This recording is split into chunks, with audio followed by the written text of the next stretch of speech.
장동혁 대표 체제를 한번 흔들어 보려는 올드 미디어들, 족보 언론들의 프로파간다. 와, 진절머리 납니다. 그리고 여기에 스멀스멀 기어 나오기 시작하는 중도 확장을 포장한 기회주의자 세력.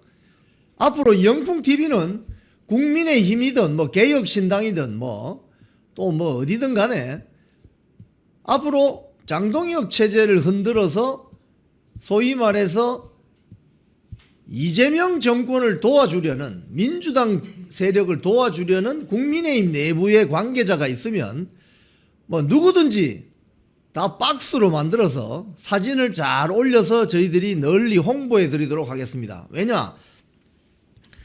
국민의힘 타이틀로 공천을 받아서 국회의원 되고 시장 되고 도지사 했던 자들이 이제 시간이 흐르고 하니까 정치적인 유불리에 따라서 또 서로 다른 목소리를 냅니다. 그러면서 포장을 어떻게 하느냐? 민주주의 정당에서 아주 다양한 목소리가 나와야 된다. 일견 겉으로 보면 그럴듯한 소리로 들리죠. 하지만 그런 소리는 언론사에서나 하는 거예요. 언론사에서.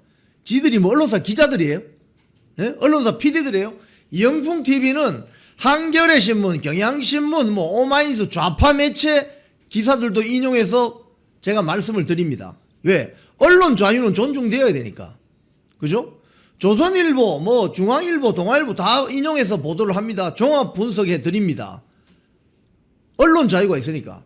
하지만 정당의, 특정 정당의 타이틀로 공천 받아가지고 시장 되고 도지사 되고 국회의원 된 자들이 자유롭게 이야기할 수 있습니다 라면서 해당 행위를 하면 됩니까? 안 됩니까? 안 되는 거죠. 그거는 한동훈이가 1년 전 윤석열 대통령실을 향해서 수평적 당정관계 어쩌고 저쩌고 하면서 그냥 망쳐먹은 거하고 똑같은 거예요. 지금 어제 저녁 방송에서도 제가 몇 명을 거론했습니다. 한지아, 신동욱, 또 누구 했었나? 조용술, 뭐 이준석, 그리고 부산시장 박형준. 어떻게 해서 국회의원이 됐어요? 어떻게 해서 시장이 됐어요? 어떻게 해서 당대표 했냐고. 국민의힘 타이틀이 있었기 때문에 된 거지. 박형준 부산시장, 이 방송 보시겠지만 국민의힘 타이틀 아니었으면 시장 될 수 있었어요? 근데 이제 와서 자기에게 굉장히 유리한 정치 지형을 만들어줬던 윤석열 정권에 대해서 완전히 딴소리하고 있죠. 그러시면 안 됩니다. 그건 정치 도의가 아닌 거예요. 그럼 민주당 가서 시장 타이틀 달라고 해봐. 주는지. 안 주잖아요.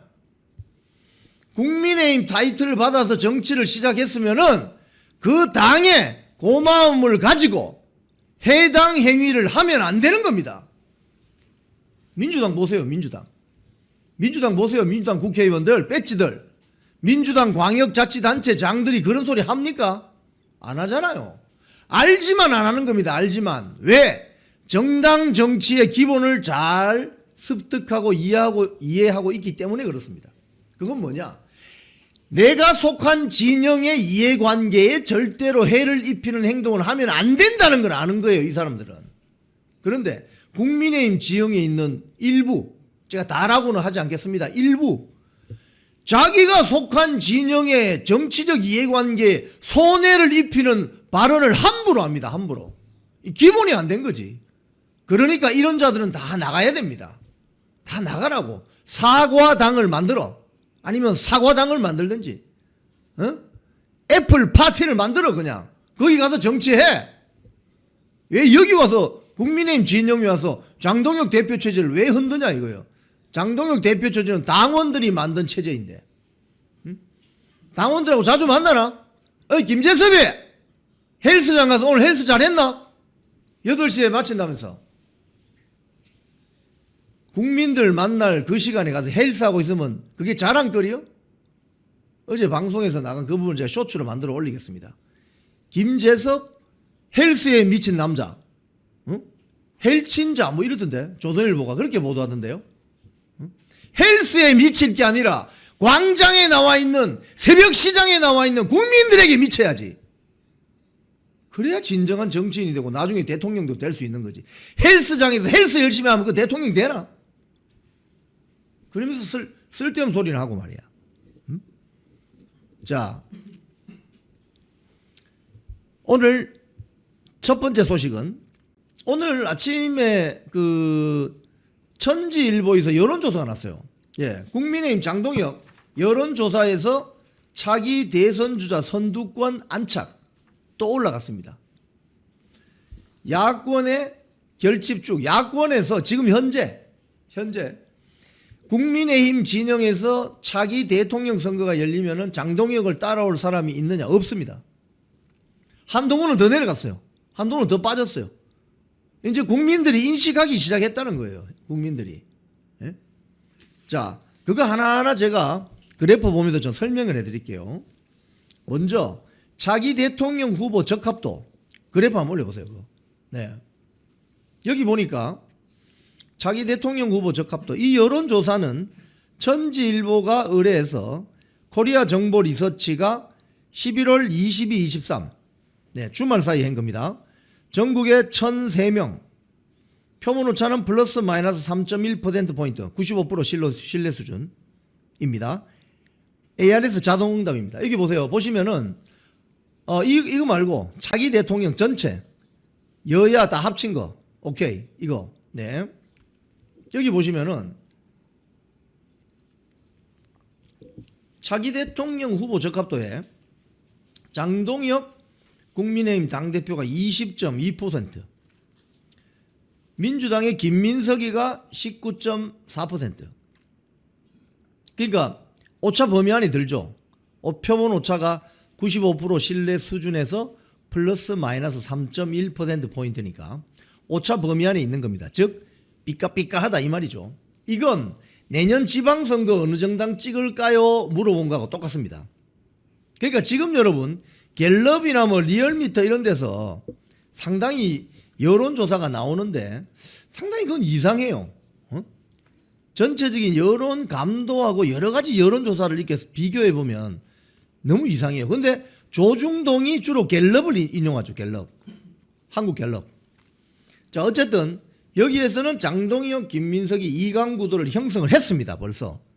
한동훈 더 빠집니다. 10.4%, 조국, 정청래 이렇게 순으로 가는데 지금 그러니까 이것만 딱 보면 결론이 뭡니까? 장동혁으로 똘똘 뭉쳐야 된다 이 말입니다. 지금 다른 소리 하면 안 됩니다. 자, 여기 내용을 좀 보면 이 조사가 나오기 직전 조사에서는 김민석이 18.3, 장동혁이 17.3이었는데 장동혁이 상승했어요. 장동혁이 상승했어요. 그러니까 17.3에서 20.2%로 3%는 올랐죠. 김민석은 1% 정도 내렸습니다. 이 말은 무슨 소리입니까? 싸우는 자 배지를 떼라! 싸우면 싸울수록 여론 지지율은 올라간다 이 소리입니다. 당연한 거 아니에요? 당연한 거. 예? 강력한 야당이 필요합니다. 지금은. 예, 그래픽 내리세요. 지금은 여러분 이런 그래프 여론조사 보면 뭘 느낄 수 있느냐? 강력한 야당이 필요하다고. 국민들은 아주 센 야당이 있으면 좋겠다고 생각하는 거예요. 그래야 장동혁 체제가 살고 대한민국을 구할 수 있습니다. 강력한 야당이 필요하다고. 그런데 야당 지형 언저리에 있는 자들이 왜 자꾸 김 빠지는 소리를 하지?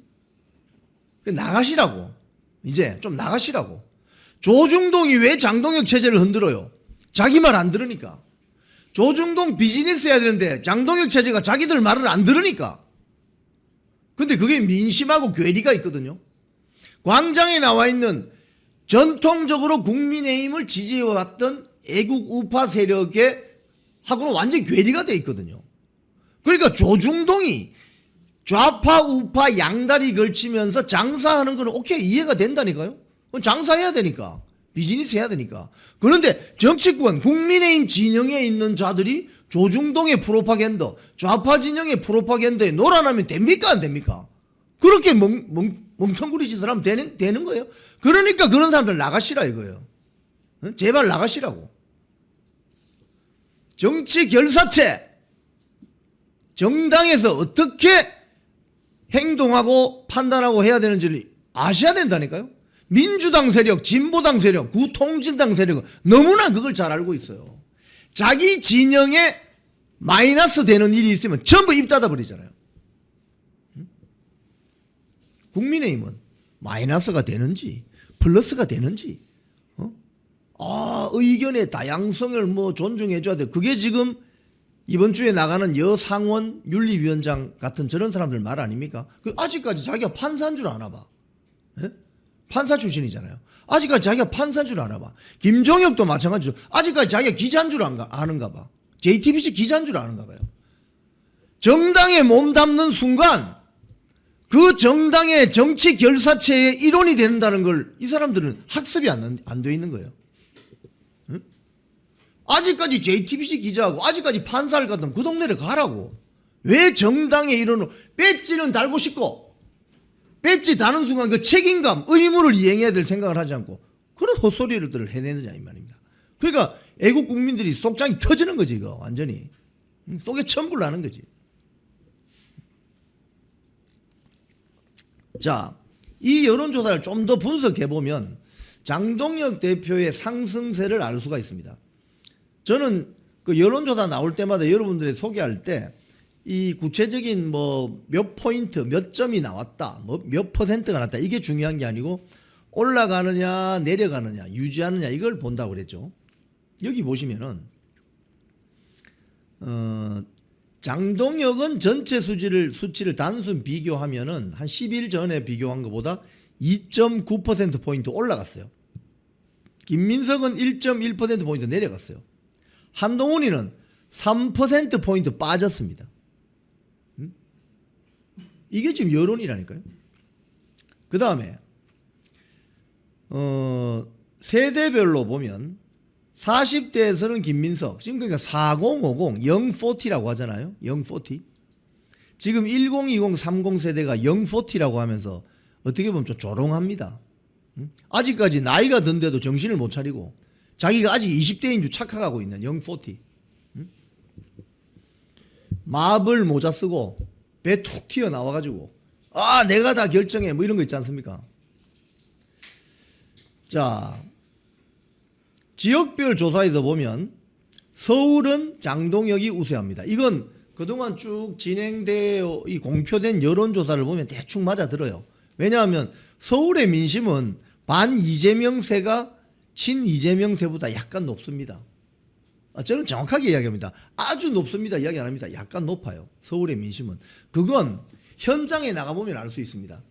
현장에 나가보면은 서울에서 매 주말마다 큰 집회가 열리고 주중에도 자유대학 학생들이나 또 많은 분들이 집회를 엽니다. 요즘 집회의 트렌드는 행진이에요. 행진. 요즘 집회 트렌드는 행진입니다. 행진 집회가 뭐 주중에도 몇 번 열리고 주말에도 계속 열리니까 서울에서 그것도. 그럼 서울의 민심이 어떻게 되겠습니까? 사람들이 다 버스 타고 가다가 지하철 타고 가다가 택시 타고 가다가 본단 말입니다. 저 사람들 왜 저러지? 들고 있는 피켓을 본단 말입니다. 문제구나. 대장동 항소폭이 문제구나. 그러니까 서울의 민심은 전국 평균보다 점수가 높습니다. 그러니까 이재명 정권의 실체나 민주당의 저 가정스러운 두 얼굴의 민낯을 너무나도 빨리 알고 있는 거예요. 서울의 민심은. 그래서 장동혁 대표의 장동혁 체제의 지지율이 높게 나오는 거예요. 경기, 인천은 김민석이 각각 강세를 보이고 있습니다. 그것도 조금. 이건 우리가 수도권의 여론조사에 보면 그렇잖아요. 부동산 문제나 어떤 공정, 공평 이 문제 빼고는 서울과 경기, 인천의 민심은 약간 다릅니다. 약간 다릅니다. 그거 반영이 되는 거죠. 자, 그럼 또 봅시다. 영남의 지금 민심이 중요하죠. 왜? 국민의힘이 어차피 홈그라운드가 영남 아닙니까? 영남의 지지를 바탕으로 해서 출향한 인사들이 수도권에 진출해 있잖아요. 그 지지율이 기본적으로 홈그라운드잖아요. 그리고 충청권의 민심이 더 받아오면 되는 거죠. 그러니까 장동혁 지금 대표가 충남 보령 출신이라는 게 이게 참 어떻게 보면 천우신조예요. 천우신조. 예?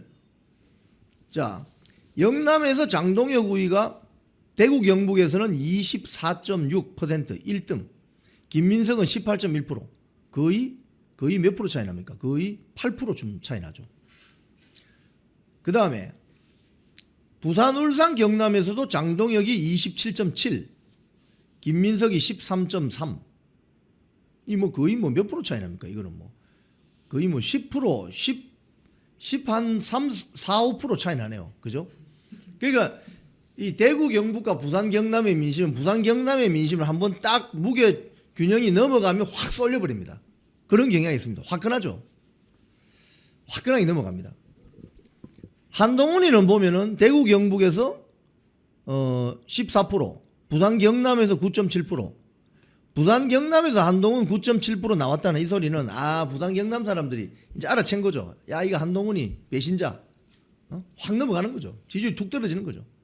즉 결론을 내면 영남 지역에서 장동혁이 확실한 국민의힘의 1강 후보로 자리를 잡았다. 이렇게 볼 수 있는 거죠. 그러니까 지난 한 두세 달 동안 여론조사를 쭉 한번 방송 보신 거 리마인드를 해보십시오. 결국 이렇게 장동혁이 1강 체제로 가겠구나. 당장 다음 달에 대통령 선거 열리면 국민의힘 대선 후보는 장동혁인 거죠. 그러면 장동혁으로 결집해야 된다는 거예요. 이념 성향별로 보면 보수 우파는 장동혁, 진보 좌파는 김민석 이렇게 간다는 거예요. 이게 이제 큰 그림이 그려진 겁니다, 여러분. 큰 그림이. 자, 그럼 다른 여론조사 항목을 한번 보겠어요. 내년 지방선거에 어느 정당을 지지하겠습니까? 그걸 물어봤습니다. 그랬더니 어떻게 나왔느냐? 민주당 42.3, 국민의힘 41.2, 오차 범위 안에 들어갔습니다. 지금요, 뭐 갤럽이나 이런 데서 여론조사하면은 뭐 그거 가지고 조중동이 사설을 막 쓰잖아요. 뭐 이 중도층을 외면하니까 국민의힘 지지율이 뭐 20%까지 떨어진다. 그거 다 소설 같은 이야기고요. 딱 보세요. 저는 이게 민심이라고 생각을 해요. 내년에 지방선거 어느 당 찍을 거예요? 거의 비슷하게 나오는 거예요. 오차 범위 안에 들어가 버렸습니다. 오차 범위 안에 들어가 버렸어요. 예? 그러니까 이걸로 보면은 내년 지방선거 장동혁 체제를 똘똘 뭉치면 가능성이 있다. 지금 보면 개혁신당 보세요. 2.6% 나오죠. 여러분. 이준석의 개혁신당. 이준석의 개혁신당이 전 지역구에 거의 3,000명 나오는 전체 뭐 출마자들 보면 한 거의 3만 명 나오는 그 지역구 전체 3,000명 다 낼 수 있습니까? 개혁신당이. 그러니까 이준석이 지금 까불면 안 된다는 거예요. 내년 지방선거 때 뭐 연대하지 않겠다. 그래, 연대 안 해도 됩니다. 이거 내리세요. 연대 안 해도 됩니다. 왜냐? 이건 대선 총선하고 다른 겁니다. 지방선거는. 지방선거는 온 동네방네 후보가 다 나와요. 심지어 여러분 살고 계시는 구의원, 군의원, 시의원, 도의원, 광역자치단체장 어마어마하게 나옵니다. 그럼 개혁신당이 이준석 개혁신당이 그 후보 다 낼 수 있어요? 못 내지. 그 정당의 역량이 그렇게 안 되는 거지. 그렇기 때문에 이준석이 지난 대선 때 나 김문수 후보하고 저 단일화 안 할 거예요 라고 했을 때는 그걸 한 명 뽑는 거니까 그 강력한 영향력이 있죠. 왜? 아주 접점 벌일 때는 이준석이가 김문수 표를 뺏어 가버리면 이재명이 된 거 아닙니까? 결국 부정선거 이슈도 있지만은. 그런데 지방선거에서는 그렇지 않다는 거예요. 왜? 후보들이 엄청나게 많으니까. 연대 안 해도 된다. 이준석 씨 연대 안 해도 돼. 그 혼자 다 후보 내봐. 그러면은 뭐 어제 기사 보면 3명 이야기 하더라고요. 수원시장, 용인시장. 그래, 뭐 거기 내봐라. 다른 지역, 영호남 지역, 충청 지역에 개혁신당이 후보 다 낼 수 있습니까? 그러니까 지방선거 연대는요, 이준석이 쓸 수 있는 필살기가 아니라는 겁니다. 소위 말해서 국민의힘처럼 거대 정당 네트워크를 갖고 있는 이 당에서 할 수 있는 거예요. 차라리 이 자리에 나와서 인터뷰했다시피, 장동혁 대표가 인터뷰했다시피 자유민주당, 자유통일당, 우리공화당, 자유와 혁신하고 연대하는 게 차라리 낫습니다. 지방선거에서는. 거기는 정당별로 여러 후보를 낼 수가 있잖아요.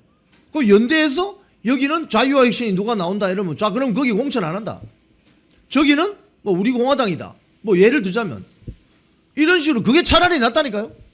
개혁신당에 목맬 필요가 없습니다. 이준석이를 불러들이려고 하는 세력은 뭐냐?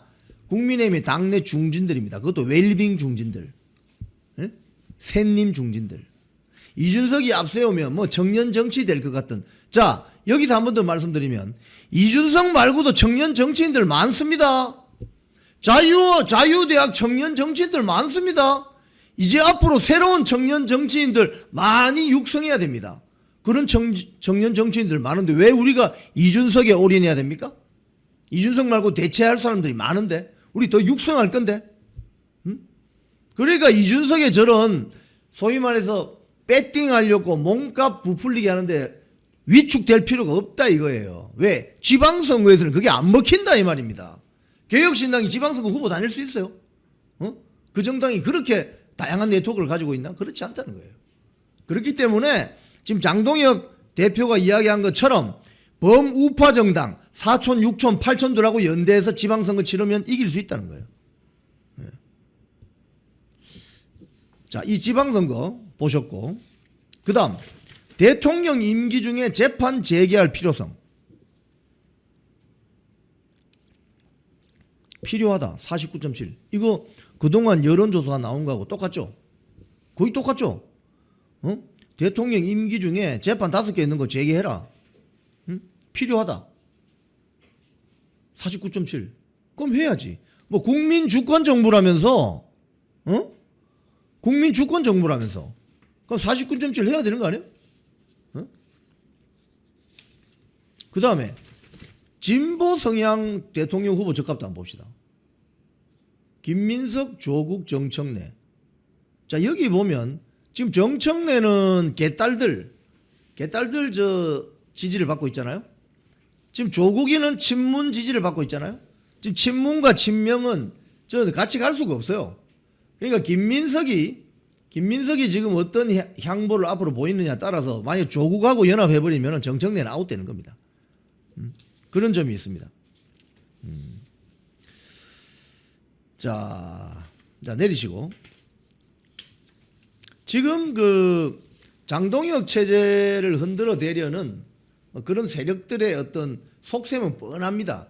이 유튜브가 없던 시절에는, 없었던 시절에는 이걸 우리가 주장하고 분석하고 논평해 드릴 수 있는 공간이 없었어요. 근데 이제 유튜브가 생기니까 뭐 영풍 TV나 뭐 여러 우파 채널들이 많잖아요. 거기서 분석하는 걸 가만히 들어보세요. 지금 조중동 분석이 하나도 안 맞습니다. 조중동이 가지고 있는 유일한 평가 잣대는 뭐예요? 갤럽이에요, 갤럽. 갤럽 여론조사 그거 어떻게 100% 믿습니까? 그거 하나일 뿐이야. 그럼 천지일보 여론조사를 조중동이 인용을 합니까? 국민의힘 내부의 중진이라고 하는 사람들이 인용을 합니까? 왜 인용 안 하지? 자기들한테 불리하니까. 취사 선택에서 자기한테 유리한 여론조사 가지고 떠든다 이거예요. 영풍TV는 다 알려드리잖아요. 천지일보, 갤럽, 리얼미터, 뭐 KSOI 다 공정 뭐 다 알려드리잖아요. 그러니까 종합적으로 보면은 아하 이렇게 가는구나 알 수가 있던 거예요. 에? 그러니까 이회창 총재가 대선 출마했을 때 그게 IMF 전후 아닙니까? 그때 조선일보 아주 고위 임원이 밖에 뭐 조선일보 불매운동 하는 사람들한테 저녁 식사하고 들어가다가 뭐라고 그때 했느냐? 뭐 어쩌고 저쩌고 뭐 너희들이 떠들어도 뭐 별 효과도 없고 뭐 그러니 그게 무슨 소리냐면요. 낮에 대통령은 청와대 대통령이지만 밤에 대통령은 우리가 만든다. 뭐 이런 거예요. 이런 거 쉽게 이야기하면 그게 카르텔 같은 소리인데 지금 그게 먹히느냐? 안 먹힙니다. 지금 그게 안 먹히니까 올드미디어들이 전 난리를 치는 거예요. 장동혁이 우리 말을 잘 들어야 되는데 같이 식사 한번 합시다 이러면 바로바로 출동하고 뭐 민원이 있으면 바로바로 해결해주고 해야 되는데 말을 잘 안 듣거든. 그런데 국민들의 민심은 벌써 유튜브를 중심으로 형성이 돼버렸어요. 장동혁에 대한 어떤 지지도가. 그러니까 올드미디어 입장에서는 속에 천불 나는 거죠. 많은 국민들은 나라가 잘못되면 안 된다고 속이 천불이 나 있는데 이 자들은 지들 회사, 지들 신문사 영업, 비즈니스가 잘 된다고 안 된다고 속이 천불이 나는 겁니다. 그럼 누가 이길 것 같습니까? 결국에는 국민들이 이기게 돼 있습니다, 여러분. 국민들이. 왜? 나라를 생각하니까. 그게 대의니까. 그죠? 명분이 서잖아요, 명분이. 자, 당원 중심으로 가려는 장동혁 체제에 대해서 또 딴지를 겁니다. 다음 기사 올려보세요. 이제서야 당원 당심 존중하는 국힘.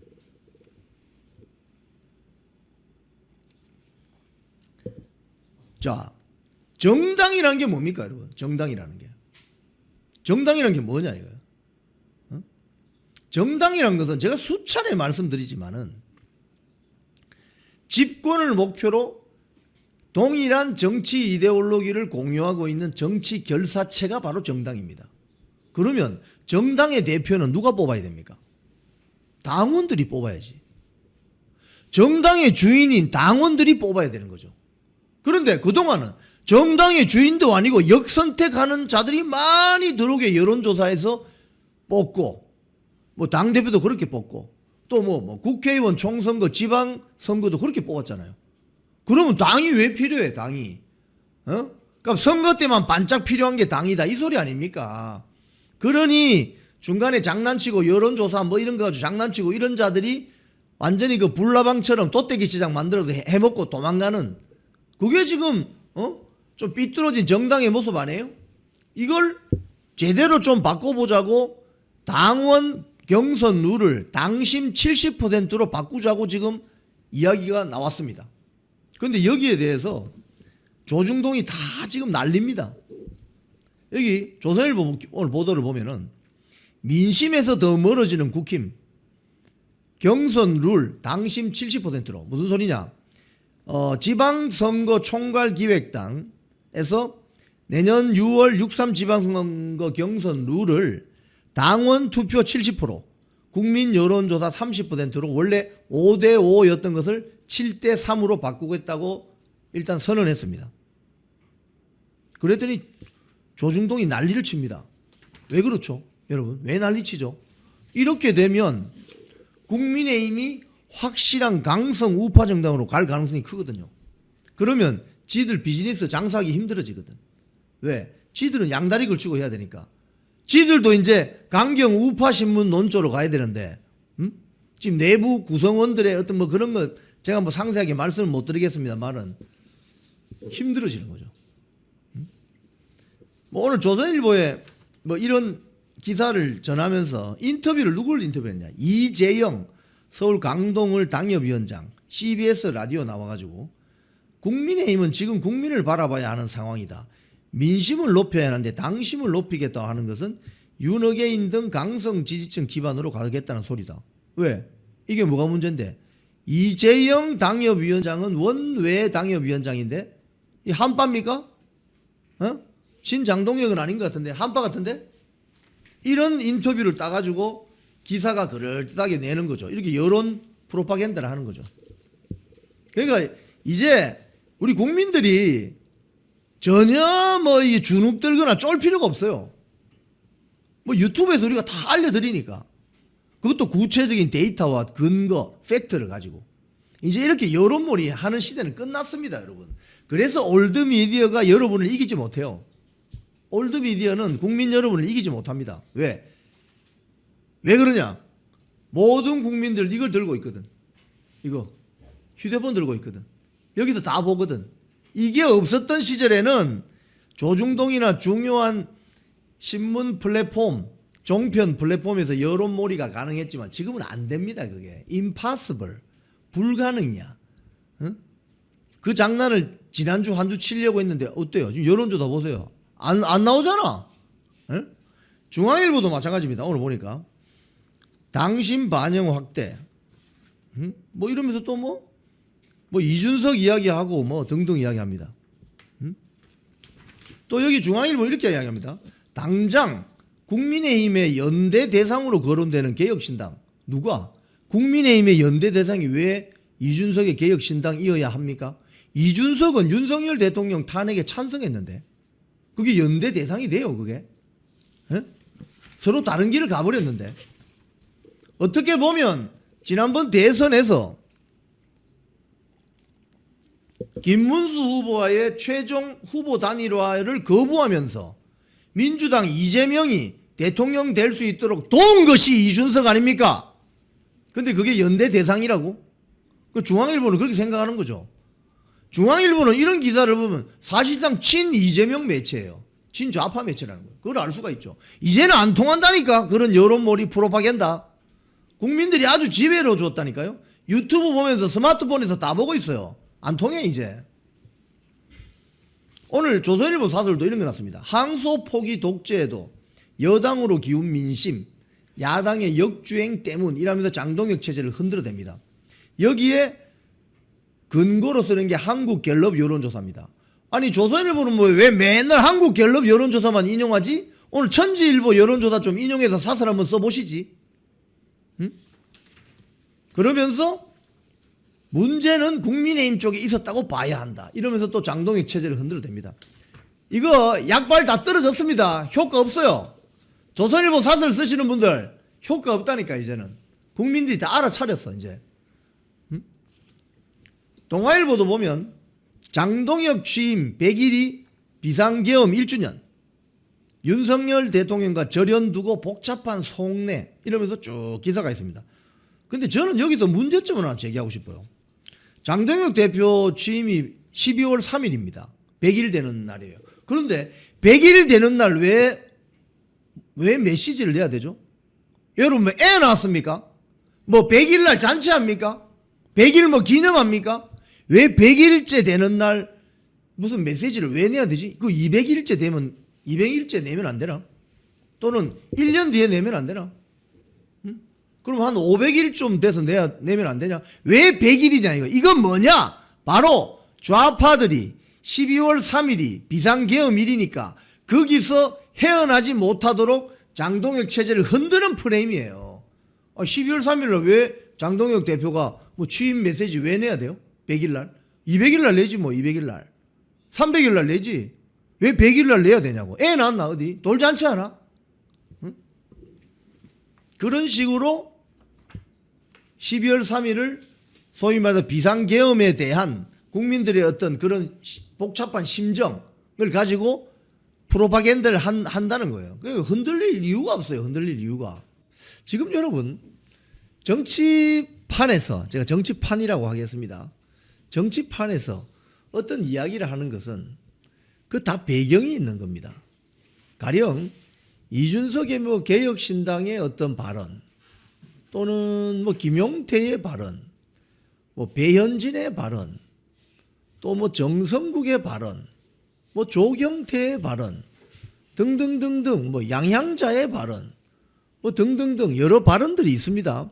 그런데 그 발언들의 진짜 배경을 우리가 잘 살피고 저 사람이 왜 저런 말을 하는지를 가늠할 때쯤 되면 정치판 보는 눈이 확 열리죠. 그래서 지금 장동혁 체제를 흔들려고 하는 뭐 초재선 뭐 연판창 돌린다는데 한번 돌려봐요. 어떤 사람인지를 우리 다 알고 있으니까. 제가 어제 저녁 방송에서 다 여러분께 말씀드렸잖아요. 10명이면 10명, 20명이면 20명. 딱 그 사람들은 누군지 이미 결론이 나와 있습니다. 나오는 순간 우리는 지난 1년간 그들이 했던 윤석열 대통령 탄핵 정국에서의 어떤 한마디로 그 나쁜 행태, 어처구니 없는 행태에 대해서 한 명씩 한 명씩 사진 다 노출시켜서 까발려 드리겠습니다. 왜? 정치인은요, 대중들과 호흡하는 직업이잖아요. 대중들과 격리가 되고 또 자기들을 지지해주는 그 지지층으로부터 무시당하고 멸시당하면 그 정치 못합니다. 그래서 나오기만 나와봐. 저희들이 깔끔하게 정리해서 다 설명드리겠습니다. 자, 그런데 지금 최근에 어떤 큰 흐름을 보면은 나경원 의원의 발언 또는 뭐 윤상현 의원의 발언 이런 걸 보면 지금 국민의힘 내부 지금 민주당 내부도 마찬가지지만 민주당 내부 뭐 정청래파 뭐 이재명 뭐 지지파 뭐 지난번 전당대회에서는 뭐 박찬대파 뭐 이렇게 나눠지잖아요. 뭐 거기는 그 동네 이야기고 국민의힘 내부에 최근에 소위 말해서 장동혁 당대표 체제가 만들어지고 나서 새로운 신주류가 형성이 되고 있습니다. 제가 신주류라고 표현을 하겠습니다. 이 과정에서 장동혁 체제 흔들기가 나오는 겁니다. 왜? 지방선거를 목전에 두고 있으니까. 이걸 유심히 보시면 저자가 왜 저런 발언을 하는지, 왜 저자는 왜 저런 발언을 하는지, 저 사람은 왜 이런 이야기를 하는지를 알 수가 있습니다. 제가 오늘 그걸 뉴스 매거진으로 심층적으로 하나하나 말씀드리겠습니다. 볼륨이 작아요? 제가 또 소리 질러야 됩니까? 볼륨이 작아요? 잘 들리시죠? 휴대폰 볼륨을 올려주세요. 제가 저녁에 그 소리치고 지금 아침에 나와서 또 소리치면 이 목소리 나갑니다, 이거. 여러분들 좀 양해해 주십시오. 자, 많은 분들이 지금 들어오셨습니다. 자, 먼저 첫 번째 기사 한번 봅시다. 당심 강화 논란 속에 국민의힘 민심 논쟁 격화된다. 지금 이건 여기 핵심 인물이 누구예요? 나경원입니다. 제가 방송할 때 한 번씩 표현하는 국민의힘의 큰 누나, 조배석 큰 누나, 나경원 큰 누나, 제가 이렇게 표현을 하거든요. 제가 그 나경원 의원 앞에서 사람들이 큰 누나라고 부르는데요 했더니 싫어하지는 않더라고요. 예, 다선 의원이죠. 중진 중에 중진입니다. 지금 나경원 의원이 최근 뭐라고 해서 지금 이게 이슈가 되느냐 하면은, 지금 나경원 의원이 지방선거 총괄기획단 위원장입니다. 5선이고 서울 동작을입니다. 그 동작을이 쉬운 지역구가 아니에요. 거기에서 5선을 한다는 건 대단한 거죠. 예.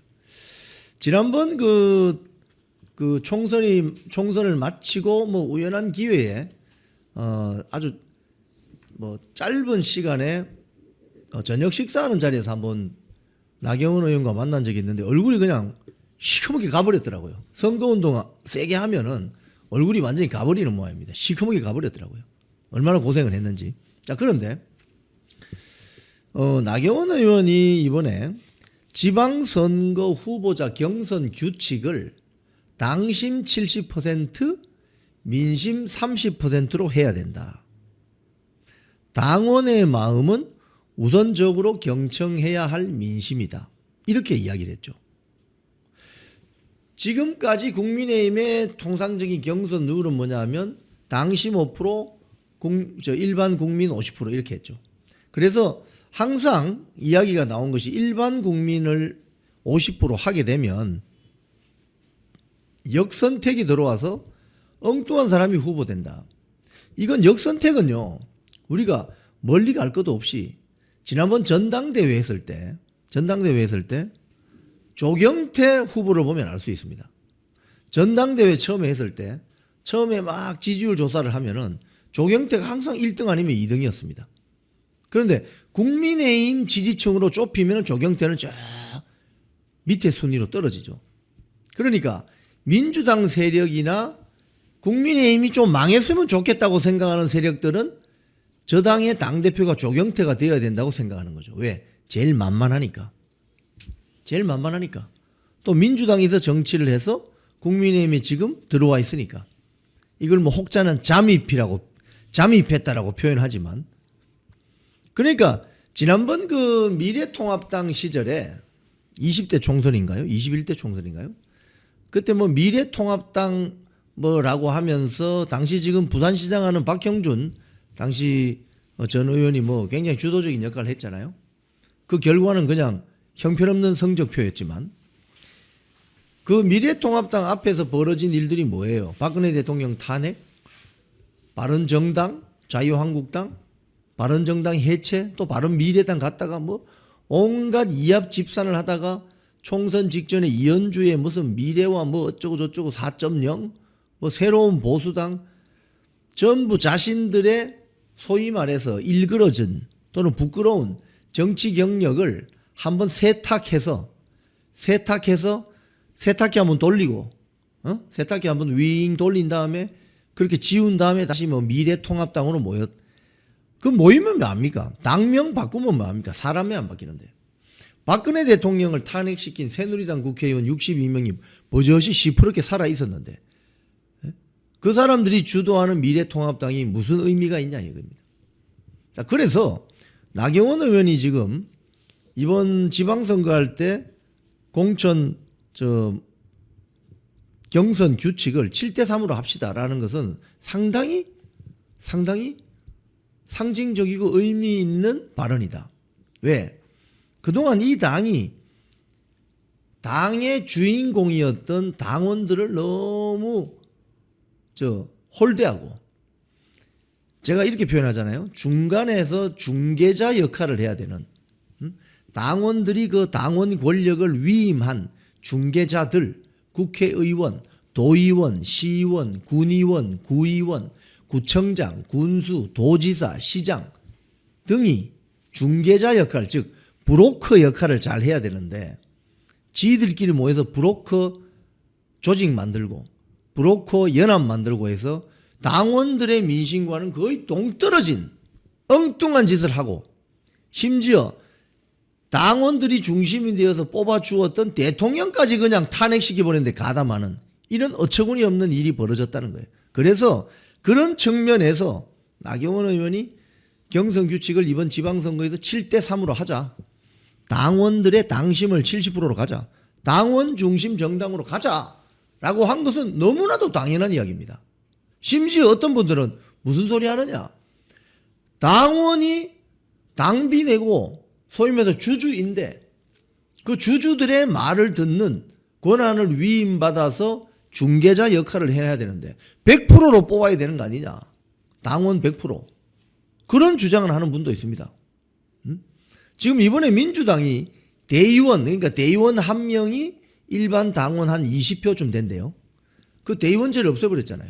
그건 뭐 정청래에게 유리하든지 뭐 누구에게 유리하든지 그걸 떠나서 당원 중심주의로 가는 것이 지금 현재 2025년 대한민국 우파 좌파 정당의 현실이다 이거예요.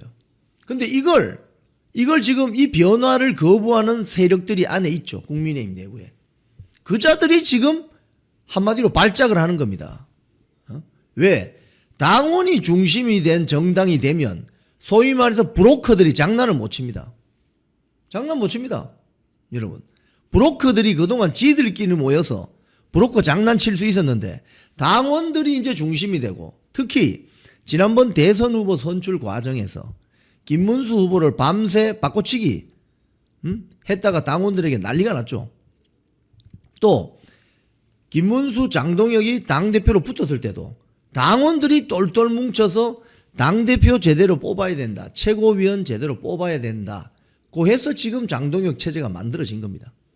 그러니까 이 장동혁 체제의 제일 불편한 세력이 누구냐, 국민의힘 내부에는 브로커 세력들이 제일 불편해하고요, 국민의힘 밖에서는 그동안 가르치려 들려 했던 올드미디어, 조중동을 비롯한 올드미디어들이 제일 불편해합니다. 왜? 자기들 시키는 대로 안 하니까. 당원들은 왜 우리가 원하는 대로 하지 않느냐고 충분히 이야기할 수 있습니다. 왜? 주인공이니까. 당원들이니까. 그죠? 그런데 브로커들 앤드 밖에 나와 있는 올드미디어들이 무슨 권한으로, 무슨 권리로 지들끼리 모여서 당대표 체제를 흔들고 심지어 그 당에서 만들어낸 대통령까지 쫓아내버리는 이런 짓을 한단 말입니까? 거기에 대한 근본적인 문제인식이 출발이 되었고, 그게 지난 대선 때 김문수 후보 바꿔치기, 지난 전당대회 때 장동혁 후보의 약진으로 결과가 나타난 거예요. 그러면 지금 국민의힘의 당원들이 보는 이 방향은 이미 선명하게 정해진 겁니다. 그리고 이것은 제가 방송 때마다 말씀드리는 바로 전 세계적인 패션, 강력한 리더십을 가진 강경 우파 정당, 그것도 대중주의 우파 정당의 등장을 알리는 신호탄이라는 겁니다. 그 측면에서 장동혁 체제는 굉장히 의미가 있는 겁니다. 그래서 많은 당원들이 장동혁 체제를 지켜야 된다, 손만 대봐라, 짱 대표 하고 싶은 대로 해! 라고 하는 거예요. 너무나도 자연스러운 현상 아니겠습니까? 여러분들 이해가 잘 되시죠? 이 과정에 장동혁 대표의 약점을 보완해주는 원내의 가장 중요한 인물이 누구냐? 바로 이 사진에 나오는 나경원입니다. 아주 중요한 역할을 해주고 있어요. 지금 주요 사안마다 원내에서 중진들을 잘 이렇게 협의를 해서 장동혁 체제가 순항할 수 있도록 도와주는 인물이 지금 나경원이다. 그래서 지금 장동혁, 나경원 연합전선이 결국 현재 국민의힘 앞으로 내년 2026년 지방선거까지 해서 앞으로 국민의힘의 주류, 신주류 세력을 형성할 것이다. 이런 전망이 나와도 전혀 심한 게 아닙니다. 과언이 아닙니다. 그래서 나경원 의원의 지금 움직임을 잘 볼 필요가 있어요. 나경원 의원의 움직임. 자, 그리고 오늘 아주 이분이 눈치 빨라요. 김재원 의원 그 기사 한번 올려보세요. 김재원 의원. 김재원 최고가 뭐라고 했느냐. 계엄 사과를 반복하면 당내 분열, 중도층 투표율이 낮아서 손실 클 것이다. 제가 봤을 때는 김재원 최고는 벌써 감 잡은 거예요. 아, 장동혁 체제는 장동혁 당대표와 원내의 나경원 의원 쌍두마차로 정면 돌파하겠구나. 눈치 빠른 거죠. 그래서 뭐라고 했느냐. CBS 라디오 김현정 뉴스쇼에 출연해가지고 12.3 비상계엄 1년을 앞두고 당 지도부 차원의 사과가 있어야 한다는 지적을 받고 뭐라고 했느냐. 중도층은 투표를 많이 하지 않는다. 이 노련한 말이죠. 중도층은 투표를 많이 하지 않는다. 단순히 사과를 자꾸 하는 것은 오히려 현 상황을 악화시킬 가능성이 큽니다. 계엄 사태에 대해서 윤석열 전 대통령이 탄핵당하고 난 다음에 김용태 당시 비대위원장이 사과를 아주 세게 했습니다. 또 사과를 할 만큼의 지금 상황이냐? 그렇게 되면 오히려 내부 분열이 또 조장될 가능성이 있다. 그리고 중도층은 투표를 하지 않는 계층일 경우가 많다. 진영에 속한 사람들은 대체로 투표를 한다. 우파다. 나는 우파 지지다. 또는 나는 좌파 지지다. 이러면 투표한다 이거예요. 중도층은 평소에는 별로 투표 안 한다 이거예요. 뭐 대통령 선거나 돼야. 그래서 보수층을 먼저 끌어안아야 된다. 이렇게 발언을 했습니다.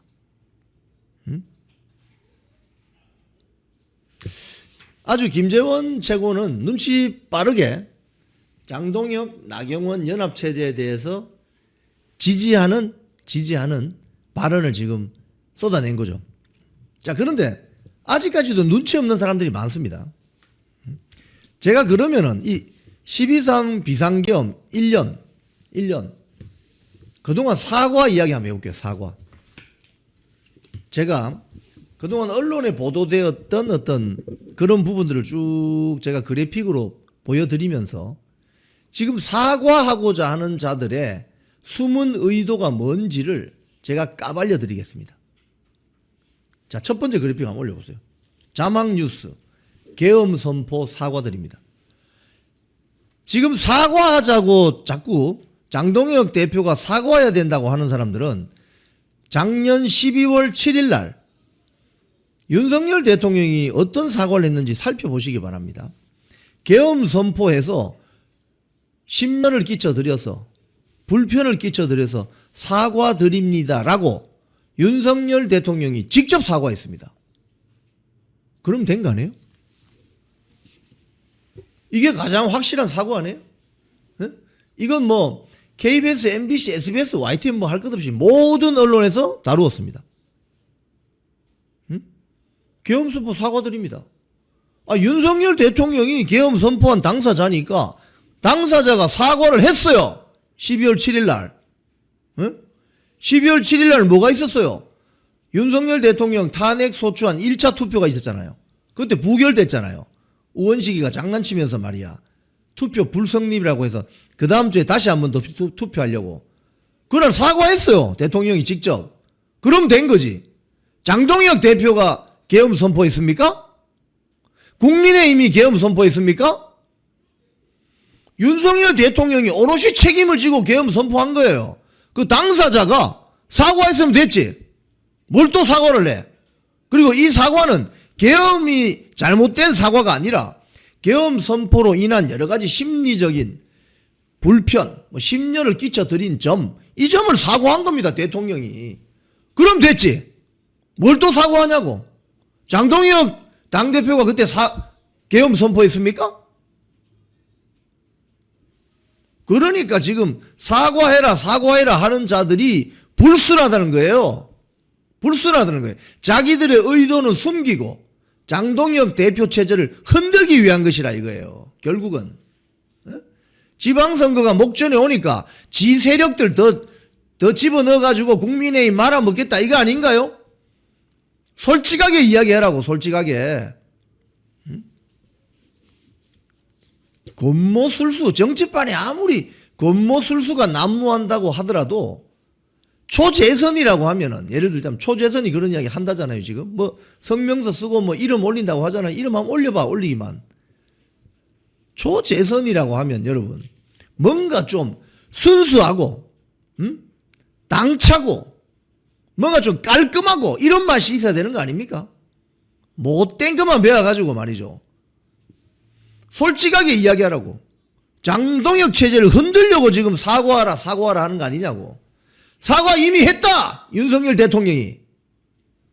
뭔 또 사과를 해. 사과를. 그 다음 그래픽 한번 보세요. KBS 뉴스. 윤석열 대통령이 현장 연결해서 뭐라고 했느냐. 법적 정치적 책임 회피하지 않겠다. 비상계엄 나흘 만에 사과. 12월 7일입니다. 윤석열 대통령이 저기 머리 숙여서 사과했으면 됐지.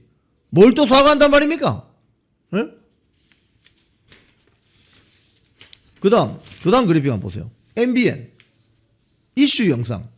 권성동 비상계엄 첫 사과. 그때 원내대표였잖아요. 진짜 느닷없는 사건 죄송.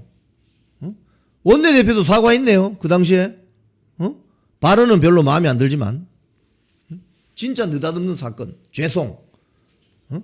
뭐 지금 감옥 가 계시지만 발언은 뭐 별로 발언 워딩은 별로지만 아니 원내대표도 사과했네. 그때 아니 대통령과 원내대표가 사과했으면 된 거지 뭐. 뭘 또 사과한단 말이에요. 지금 벌써 1년이 다 지났는데. 자, 지금부터 사과해야 된다고 하는 자들의 최근 동향을 제가 보여드리겠습니다. 자, MBC 라디오에 나온 김종혁이 한번 올려보세요. 어느덧 다가온 내란 1년. 사과 없는 국민의힘. 사과했거든. 어이 김종혁 씨, 텔레비도 안 보나? 사과했거든. 대통령부터 사과했거든. 의원 다수가 사과 요구. 장동혁 아직 답 없다고. 장동혁 대표가 왜 사과를 해야 되는데? 이유를 말해봐. 아, 윤석열 대통령이 사과했잖아. 감옥 간 권성동 전 원내대표도 사과했잖아. 근데 왜 장동혁 대표가 왜 사과해야 되지?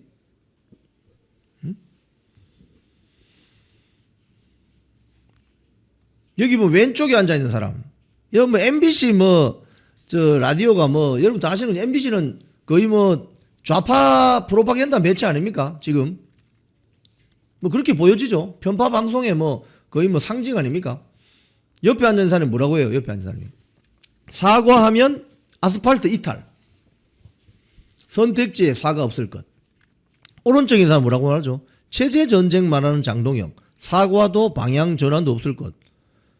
이런 식으로 사과를 해야 된다고 해가지고 그 사과 프레임에 장동혁 당대표를 비롯한 국민의힘 지도부를 묶어두려고 하는 거예요. 이게 좌파들이 전형적으로 잘 써먹는 프레임입니다.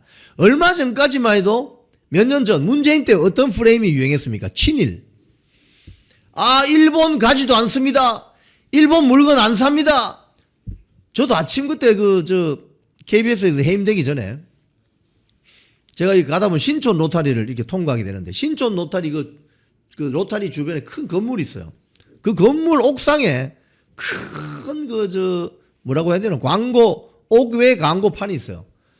제가 아침마다 그거 가보면 이제 차가 밀리니까 그걸 보게 돼요. 거기 붙어 있는 게 뭐냐면, 일본 가지 않습니다.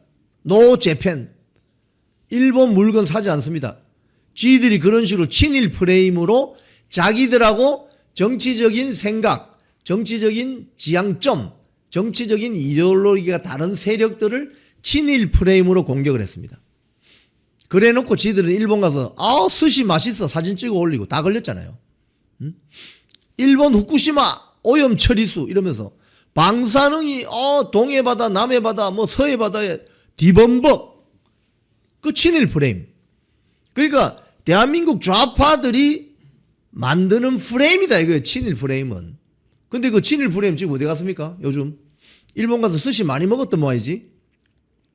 지금은 친일 프레임 아니죠. 그 다음 나온 게 무슨 프레임이에요 여러분? 극우 프레임입니다. 극우. 자기들하고 생각만 다르면 저 극우야 극우. 지금 1020 30 청년들이 깨어났잖아요. 태극기 들고 홍대 앞에서, 강남에서, 뭐 대구 동대구역에서, 뭐 동성로에서, 부산 남포동에서, 뭐 대전역 앞에서 막 행진 다니잖아요. 그러니까 야 저거 큰일 났다 저거. 앞으로 우리하고는 정말 이거 대척점에 서게 되겠는데. 그러니까 뭐라고 합니까? 극우라고 하죠. 극우. 그 다음 나온 게 뭐냐 이겁니다. 지금 사과 프레임으로 전환했어요. 근데 불행하게도 이 사과 프레임에 앞장서고 있는 전위부대 행동대원들이 국민의힘 내부 출신들이라는 겁니다. 이 김종혁 대표적으로 의원 다수가 사과 요구. 다수 몇 명인가 카운팅 해봤어? 몇 명인데 한 10명 되나? 다수가 되려면은 국민의힘 국회의원 107명이죠. 다수가 되려면 한 몇 명쯤 돼야 됩니까? 절반은 넘어야 되잖아요. 한 60명은 돼야 되죠. 어디다가 거짓말하고 있어? 에? 제가 어제 밤 방송에서 올려드린 것처럼 지난 1월 15일 윤석열 대통령 관저 앞에서 경찰이 잡아가면 안 된다고 현장에 나왔던 사람들만 45명입니다. 다수가 되려면 60명은 넘어야 되잖아. 근데 60명이 안 되죠. 지금 장동혁 대표가 사과해야 된다고 주장하는 자들은 한 10여 명밖에 안 됩니다. 이게 뭐가 다수입니까? 지금 이런 방송에 나가서 자기 당대표를 흔들고 있는 저런 자는 국민의힘의 뭐 이 타이틀 뭐 이거 없애버려야 됩니다. 저거는. 지금 그런데 이번에 여상원 윤리위원장이 나가기 직전에 뭐라고 했습니까? 주의 조치에 그쳤죠. 정당 내에서 뭐 자유로운 의사개진이 뭐 허용되는 문화, 토론 문화 정말 좋아하시고 있네.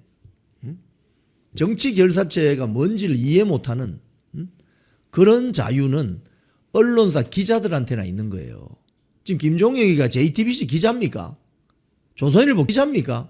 KBS 기자예요? 자유롭게 막 비판하고 할 수 있는 그런 처지예요? 국민의힘 당적까진 전 최고위원 아니에요? 그럼 발언을 절제하고 자제할 줄 알아야지. 나가서 그냥 자기 친정에다가 침을만 뱉는 당대표 마구 흔들어 대죠. 왜? 한파니까. 한동훈이를 살려내야 되니까. 한동훈이 살리기 위한 작전 아니냐 이게. 에? 자, 그 다음 그래픽 한번 올려보세요. 김용태입니다. SBS 뉴스. 지도부 계엄 사과 기대. 윤어게인 흩어져도 국힘 안 망해. 장동혁 계엄 1년 메시지 어떤 표현 담겨야 하나요? 나가서 이런 소리를 합니다. 왜 지금 장동혁 지도부가 계엄 1년 됐다고 사과 발언을 해야 됩니까? 제가 방금 보여드렸죠. 그 윤석열 대통령 사과 발언 그래픽 한번 더 올려줘 보세요. 대통령이 사과했습니다. 심려를 끼쳐드려서 사과했습니다. 계엄 선포는 대통령의 고유 권한이기 때문에 계엄 선포로 조금 놀라신 국민들이 계실 수 있으니까 거기에 대해서 사과했다고. 그런데 김용태 또 나가서 또 사과하라네. 김용태 보여주세요. 그러니까 이게 여러분 이해가 되세요? 김용태는 왜 저러냐 이거예요. 김용태는 말씀드린 것처럼 제가 분석해드린 것처럼 이준석 계열이다 이거예요. 그러니까 이준석 계열이 주도권을 잡고 있는 개혁신당이 국민의힘하고 연합을 해야 된다. 그래서 계엄 1년 사과를 하고 개혁신당 이준석과 이 당을 붙이자 이거 아니냐고 지금. 장사 통밥이 다 나오는데 정치 이런 식으로 해도 되겠습니까? 초재선이란 자들이. 그 다음 그래픽 한번 보세요. 양양자 최고위원. 지지층 분노, 울분 달래야. 사과는 국민이 그만하라 할 때까지. 그럼 죽을 때까지 사과하나? 예? 이런 발언이 너무나도 어처구니 없는 거예요. SBS 뉴스 나와가지고. 국민이 그만하라 할 때까지. 그럼 그 국민이 누군데? 그 국민 중에는 인민도 있는 거 아니야? 응? 완전히 개딸 같은 저런 인민민주주의자들도 있는 거 아니야? 그럼 그 자들이 사과를 한 번, 10번, 100번 하면은, 이제 그만 됐어요. 하겠습니까? 장동혁 대표가 규탄대회에 나가서 뭐라고 했습니까? 민주당이라는 집단은 하나를 주면 3개 달라 하고, 3개를 주면 5개 달라 하고, 5개 주면 10개 달라고 한다. 우리가 목을 숙여서 인사를 하면 목을 때리고, 허리를 숙이면 허리를 때리고, 완전히 땅바닥에서 절하면 밟아버린다 이랬잖아요. 그게 대한민국 좌익들의 본질이다. 이걸 장동혁 대표는 딱 꿰뚫고 있는 거지. 근데 거기다 대놓고 뭐 국민이 그만하라 할 때까지 뭐 쇼합니까 지금? 쇼합니까? 윤석열 대통령 사과한 거 그래픽 한 번 더 보여주세요.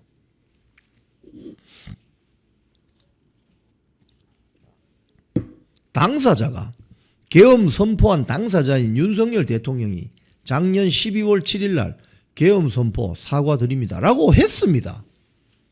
그럼 된 거지. 당사자가. 다시 양양자로 돌아옵니다. 그럼 양양자는 왜 이런 이야기를 할까? 왜 이런 이야기를 할까? 장동혁 대표 중심의 지도부 리더십이 강화될수록 양양자의 발언권은 줄어들게 되는 거죠. 그리고 양양자는 윤석열 대통령의 탄핵에 반대한 바가 거의 없을 겁니다. 지난 1월 15일 대통령 관저 앞에 나타나지도 않았고 그 45명 중에 들어가지도 않아요. 또 한동훈이의 비대위 시절에 뭐 이렇게 또 이 뭐 영입이 될까 말까. 그러니까 양양자는 원래 이 국민의힘의 본류 인물이 아니잖아요.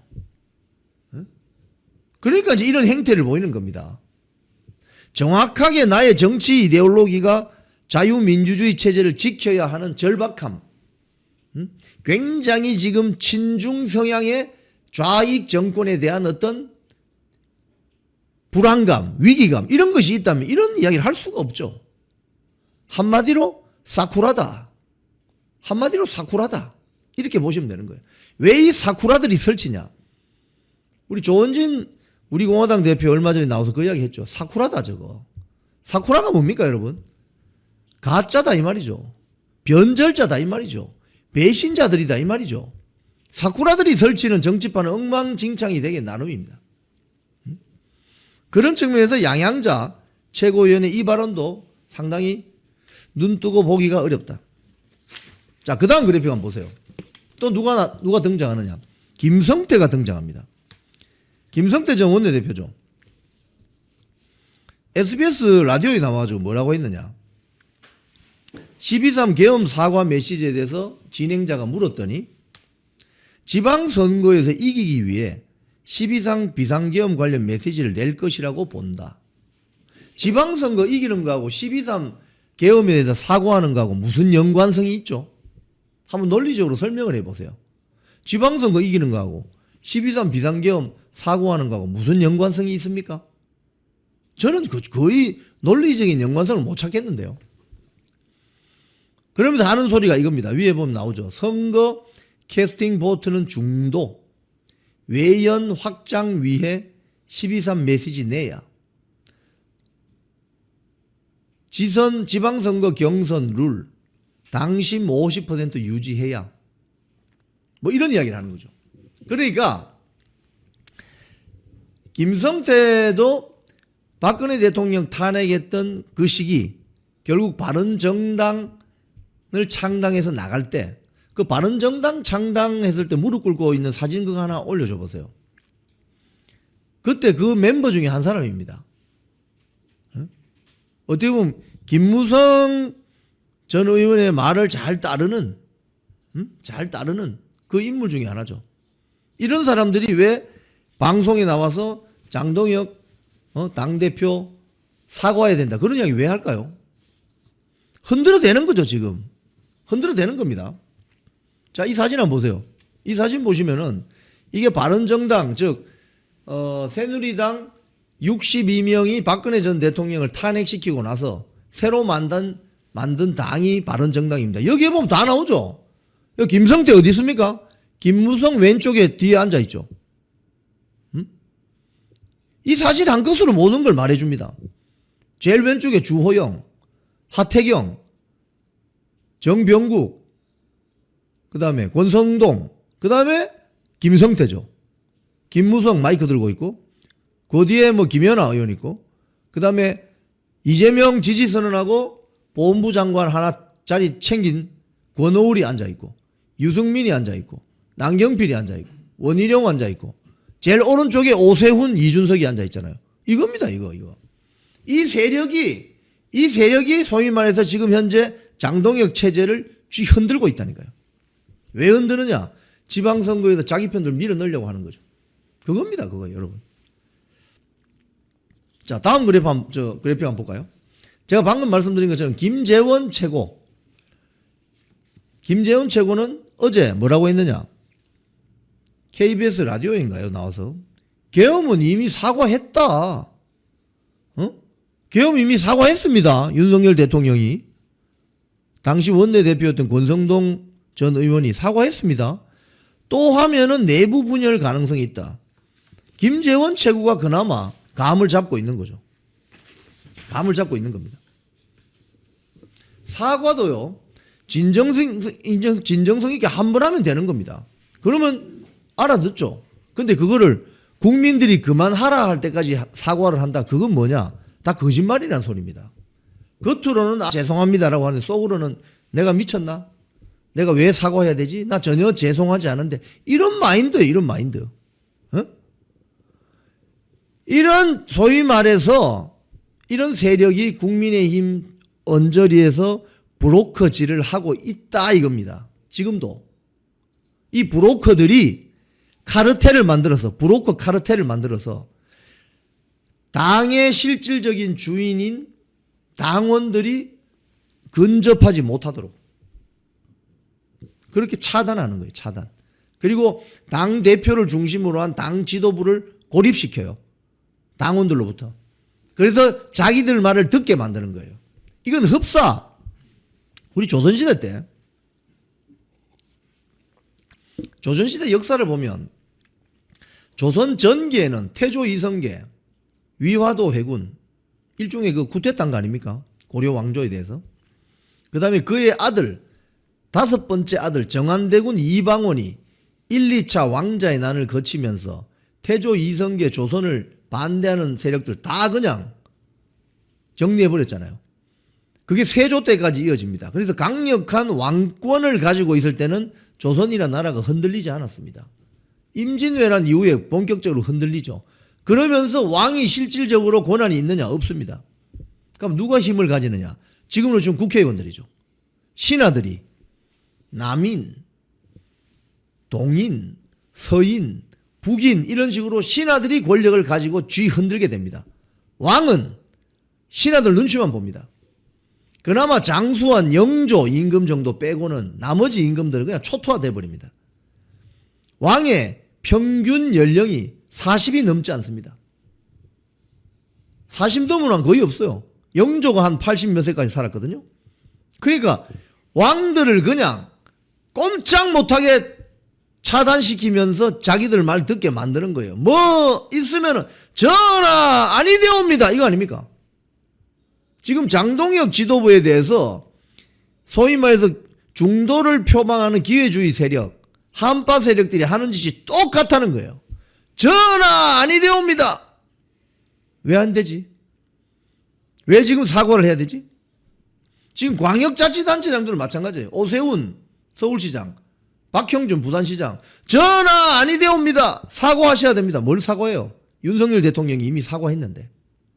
사과하고 지금 감옥 가서 재판받고 있잖아요. 자, 다음 사진 한번 올려보십시오. 이 사진이 지금 국민의힘이 앞으로 나갈 방향입니다. 이 사진에 민주당 입법에 의한 사법 침탈 긴급 토론회에 참석한 장동혁, 나경원. 언론에 찍힌 사진입니다. 지금 그 다음 사진 한번 또 보세요. 예, 장동혁, 나경원 의원. 자, 지금 장동혁, 나경원 의원이 연합전선을 펼치면 여러 가지 이점이 있습니다. 장동혁 대표는 본인이 밝힌 대로 뉴미디어 덕분에 자기가 당대표 될 수 있었다고 이야기하잖아요. 그 뉴미디어는 지금 방송 보시는 거의 4,300여 명이 보고 계시는 여러분과 같은 책임 당원 중심의 세력이 만든 당대표입니다. 그게 장동혁입니다. 그러니까 원외에 국민적인 지지를 폭발적으로 받고 있는 우파 정당을 지지하는 많은 분들의 지지를 받고 있습니다. 뭐 장동혁, 김민수 최고위원 등등. 이 원외 국민 지지 세력이 있어요. 근데 원내가 좀 약해요. 왜? 본인이 지금 1.5선이잖아요. 국회의원. 1.5선입니다. 그렇기 때문에 원내에서 지지세가 약한데 그걸 나경원 의원이 메꿔주고 있는 겁니다. 어떤 리더십으로? 누나 리더십, 시스터 리더십으로 메꿔주고 있는 겁니다. 이게 지금 톱니바퀴가 딱 맞아가지고 살살살살 돌아가기 시작하면서 국민의힘의 지금 메인스트림, 주류 권력을 형성하기 시작했습니다. 이걸 보고 사람들이 일부는 질투하고 일부는 공포에 떨고 일부는 너무 위기감을 느껴서 사과해라 사과해라 사과해라 하는 거예요.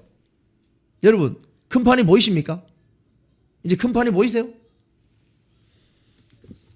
자, 그러면 나경원 의원과 장동혁 대표는 그럼 운명 공동체가 될 수 있을 것인가? 다음 그래픽 한번 올려보세요. 나경원 의원이 저도 이 현장에 갔었거든요. 그날 엄청 더웠습니다. 굉장히 더웠어요. 4월 달이었는데 굉장히 더웠어요. 제가 이때만 해도 카메라가 없이 휴대폰 들고 유튜브 할 때입니다. 저 현장에 대선 출마 선언하는 자리였습니다. 저기에서 나경원 의원이 뭐라고 했느냐. 제가 선명하게 기억에 남는 말이 체제전쟁이라는 단어였습니다. 체제전쟁. 저 때 나경원 의원이 체제전쟁이라는 표현을 쓰더라고요. 이미. 여기 이 기사 표지에도 나오지만 민주당 세력이 공수처를 즉각 폐지해라. 좌파 사법 카르텔 혁파시키겠다. 4년 중임제 개헌을 추진하겠다. 책임 총리제 개헌하겠다. 미국하고 협의해서 1년 안에 자체 핵무장하겠다고 선언하면서 거론한 표현이 나경원 의원이 뭐라고 했느냐. 체제전쟁이었습니다. 대한민국은 지금 체제전쟁 중이다. 이 이야기를 했거든요. 상당히 본질을 꿰뚫고 강력한 발언이죠. 그런데 이 이야기를 또 누가 하느냐. 그 다음 한번 그래픽 한번 보세요. 장동혁 대표가 지금 이야기를 합니다. 체제전쟁.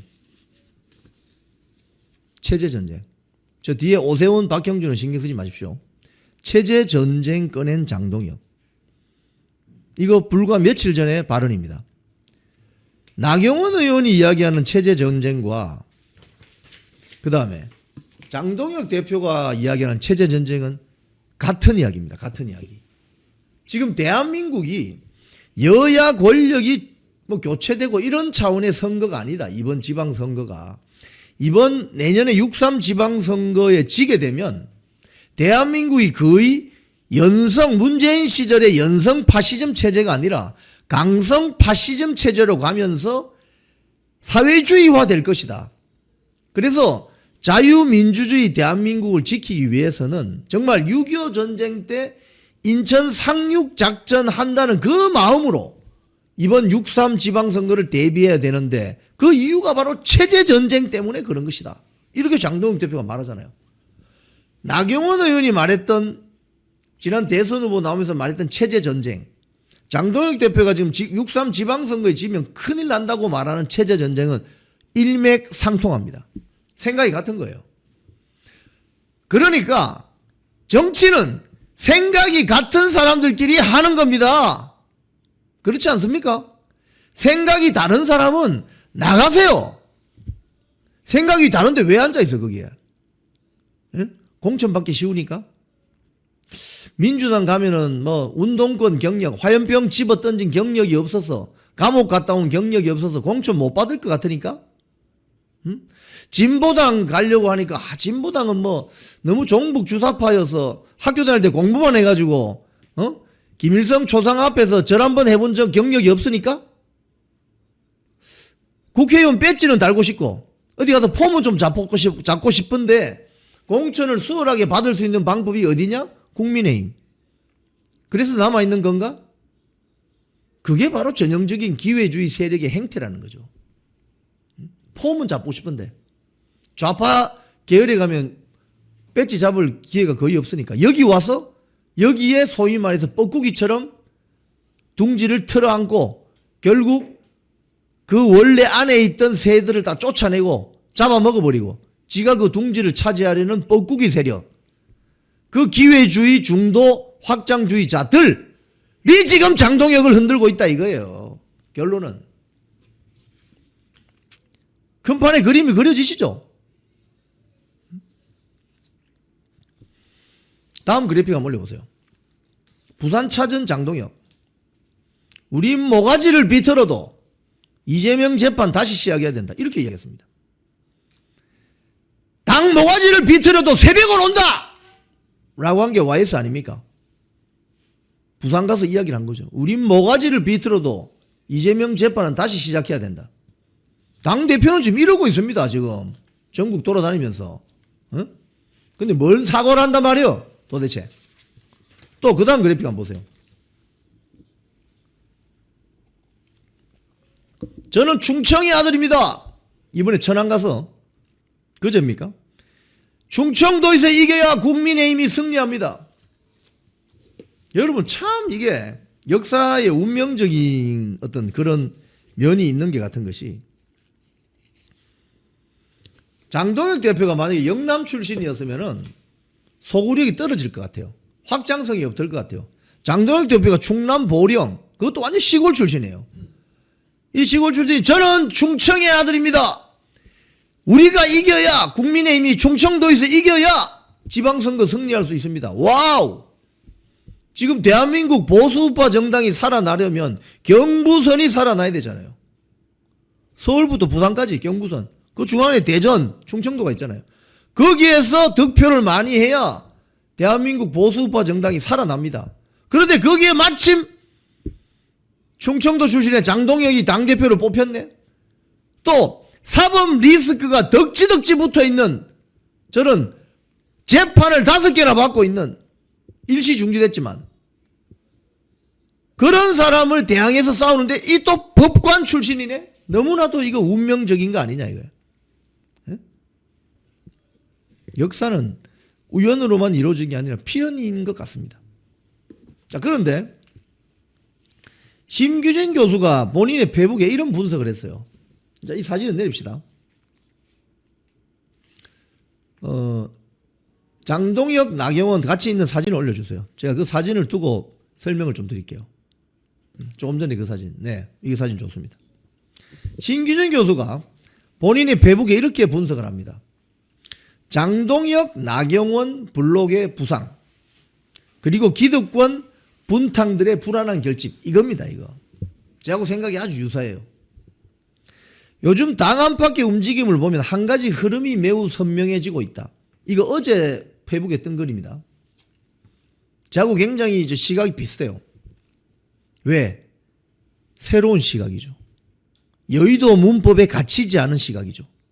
글로벌 시각이죠. 이게 바로 나경원, 장동혁 축이라고 부를 수 있는 새로운 주류 권력 구도가 조용히 그러나 확실하게 모습을 드러내고 있다는 점입니다. 이건 단순한 인지도나 인기의 문제가 아니라 보수 정당 내부의 권력이 재배치되는 과정입니다. 1번 새로운 주류의 생성. 그 누구냐? 장동혁의 당원 기반, 나경원의 원내 세력 기반. 기가 막히죠. 콜라보가 확실합니다. 장동혁이 만들어낸 것은 기성 정치가 통제하기 어려운, 여의도 문법으로 통하기 어려운 당원, 현장, 뉴미디어 기반이다 이거예요. 여러분 이해 잘 되시죠? 당원인 여러분들이 뽑았죠? 현장에 있는 여러분들이 뽑았죠? 뭘 보고 판단했습니까? 유튜브라는 뉴미디어. 딱 떨어지죠 답이. 반면 나경원은 오랜 국회 활동을 통해 5선입니다. 5선. 5선이면 5사20 이회창 때 들어왔잖아요. 조직력, 입지, 정치적 네트워크를 축적해 왔습니다. 이 둘이 결합하면 뭐냐? 여러분 옛날 만화영화 기억하십니까? 영희, 철이, 크로스! 이런 뭡니까? 태권브이. 이 둘이 결합하면 무엇이 만들어지느냐? 전통적 조직력에다가 플러스 현장의 에너지. 원내 네트워크 플러스 당원 기반. 그게 바로 지금 나경원, 장동혁, 나경원. 신주류의 등장이라는 겁니다. 이걸 제일 빨리 눈치를 누가 챘어요? 아까 말씀드렸죠. 김재원 최고는 빨리 눈치챈 거죠. 양양자 최고위원은 눈치가 좀 없거나 딴소리하고 있는 거죠. 그런데 눈치를 제일 빨리 챈 건 좋은 방향으로 챈 건 김재원 최고인데 나쁜 방향으로 눈치를 챈 건 누구죠? 바로 한파 세력, 중도 표방하는 기회주의 세력, 그리고 서울시장 오세훈, 부산시장 박형준. 이 눈치를 나쁜 쪽으로 좀 부정적인 방향으로 눈치를 챈 거죠. 왜? 이러다가 내년 지방선거 출사표 못 던질 것 같은데? 이런 생각을 하는 거죠. 자, 여기 보면 두 번째. 기득권 의원들의 불안한 결집. 지금 기득권 단체장들, 대표적으로 오세훈, 박형준이죠. 비주류 한동훈계 의원들이 놀라울 정도로 서로 빠르게 뭉치고 있는 이유는 바로 이 흐름이 장동혁, 나경원 이 쌍두마차가 그 자기들을 다 쓸어내버리고 새로운 신주류로 우뚝 설 수 있다는 불안감 때문이라는 거예요. 이런 게 뭡니까? 구조조정이지. 이런 게 구조조정이지. 구조조정 해야지 국민의힘. 한번 청소해야죠. 그래서 평소에는 만나지도 않던 세력들이 지금 하는 행태가 뭐냐? 1번 장동혁 흔들기, 2번 당심과 당원 민주주의 공격. 그게 뭡니까? 당심 70%로 하자니까 무슨 소리냐? 민심 50% 해야지. 여론조사 프레임 들이밀기. 맨날 이야기하는 게 뭐예요? 갤럽 조사가 이런데요, 리얼미터 조사가 이런데요.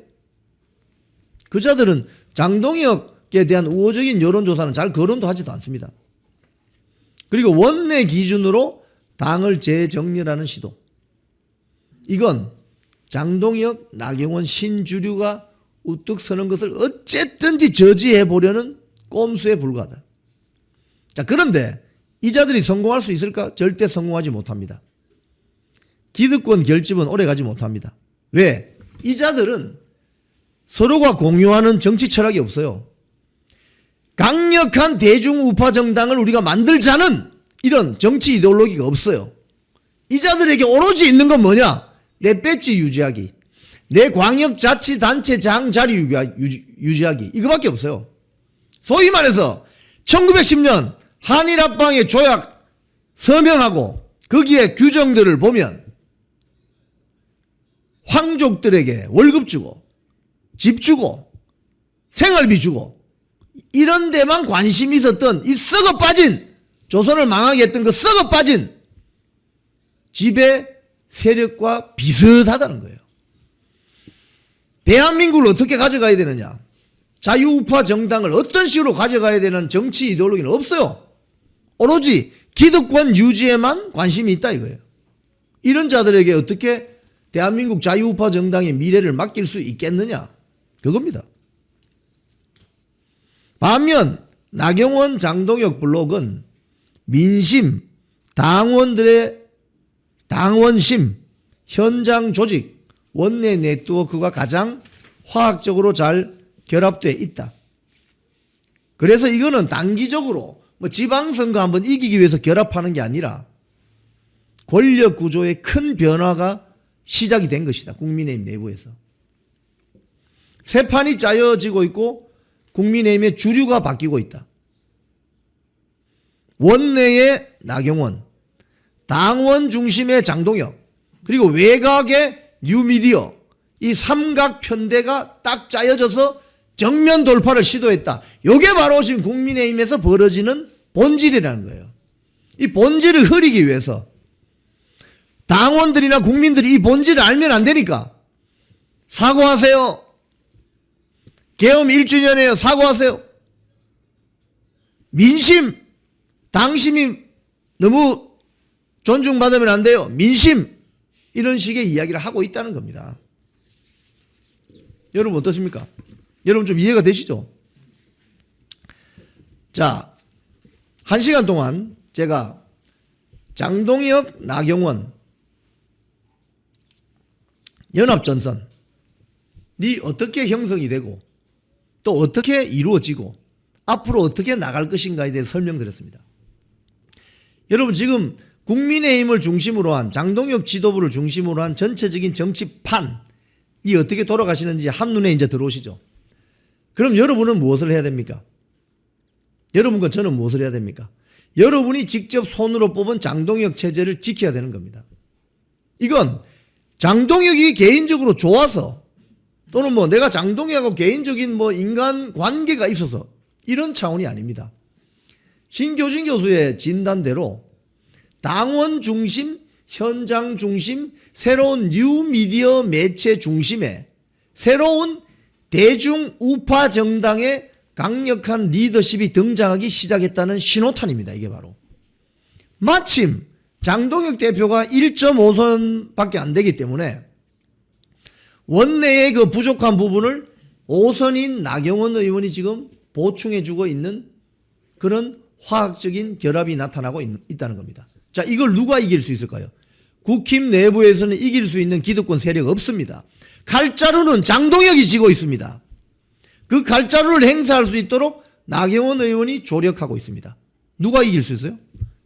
이길 수 있는 기득권 세력은 아무것도 없습니다. 두고 보십시오. 그렇기 때문에 6.3 지방선거에서 당 지도부와 다른 목소리를 내거나 계엄 사과해야 된다면서 좌익들이 깔아놓은 그 내란 프레임에 빠져들게 하는 그 반란 세력들은 강력히 진압돼야 된다는 겁니다.